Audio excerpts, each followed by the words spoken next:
What's going on, family? This is Scrapbook Boxing, Museum of the Forgotten Fisticuffs series. We're going to continue, but this time with dream fights. And these are some of the fights I would have loved to see in my lifetime. Ray Leonard versus Jose Napoles in the welterweight division. That would have been an outstanding welterweight championship match. Willie Pep versus Esteban Pedrosa. I remember when Esteban Pedrosa lost his title to Rocky Lockridge, and Willie Pep lost his title to Sandy Sadler. This would have been an outstanding fight. Hammer and Henry Armstrong and Aaron Pryor. That is a fight I would have loved to have seen. I have my idea of what would have happened in that fight. I'm going to just go ahead and tell you now, Aaron Pryor would have got knocked out by Henry Armstrong through attrition. No question about it. Roberto Duran versus Alexis Arguello. Let's take a look at that fight.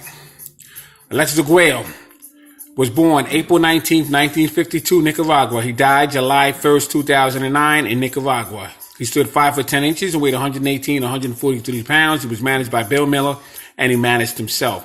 He was trained by Lupe Sanchez. Now, he would win a WBC lightweight champion from Jim Watts. He would win the WBC super featherweight championship from Alfredo Escalera, and the WBA featherweight championship from Ruben Olivares, one of the greatest bantamweight championships of all time, or champions, I should say. Jose Luis Ramirez, he would fight in Miami, Florida, and he would defeat him in 10 rounds.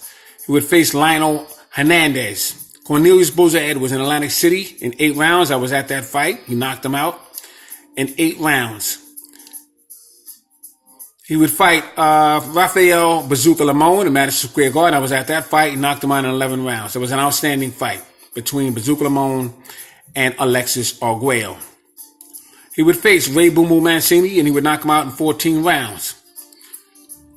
He would face Ernesto Marcel. He tried to get that title the first time, but he was unsuccessful. He fought Bobby Chacon and knocked him out in 7 rounds, and Ruben Castillo, and killed him in 11 rounds. That's a fascinating resume. Alexis Arguello. I know he was inducted into the Hall of Fame in 1991 and International Hall of Fame in 1992. So that's Alexis Arguello. Now, once again, this is at the top of my head, I'm pretty sure, but hopefully I got these stats correct. Roberto Duran. Maros de Piedra. He was born June 16th, 1951 in Panama City, Panama. He stood 5 foot 7 inches, weighed 119, 176 pounds. He was champion from 1972 to 1979. He won the championship from Ken Buchanan and knocked him out in 13 rounds. He was managed by Tony Gonzalez. He was trained by Ray Arcel and Pepe Carrera. He had a fighting record of 103, 16 losses with 70 by the knockout route. He once knocked out a horse, and he was a phenomenal puncher as a lightweight. They have him ranked number 3 as the greatest lightweight champions of all times. He defeated Pepino Cuevas. He was a WBA featherweight champion, welterweight champion. Lost his title to Thomas the Hitman Hearns.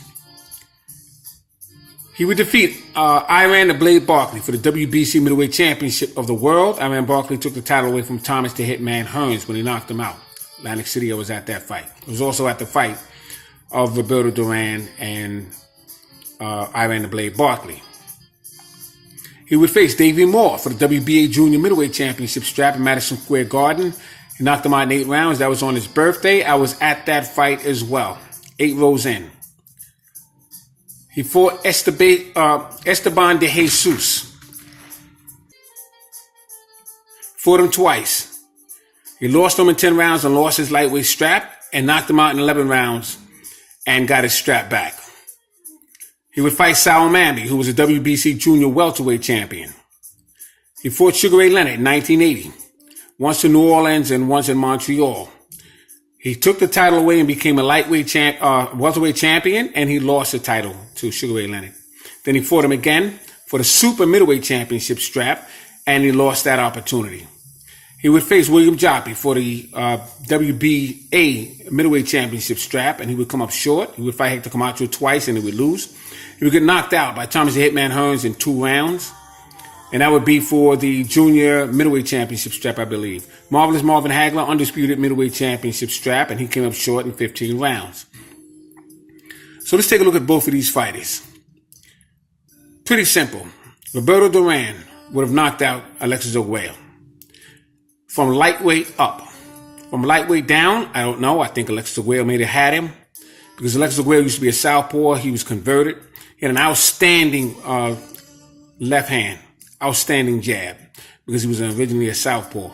And I think anything under lightweight would have went to Alexis Aguayo. Anything over lightweight goes to Roberto Duran. So this is Scrapbook Boxing Museum of the Forgotten Fisticuffs series. If you agree, if you feel as though either fighter would have dominated the other fighter, who had the better resume, put it in the comment section. This is Scrapbook Boxing Museum of the Forgotten Fisticuffs series. Thanks for hanging in there with me. Salute to my subscribers. Salute to Alexis Aguayo. Salute to Roberto Duran.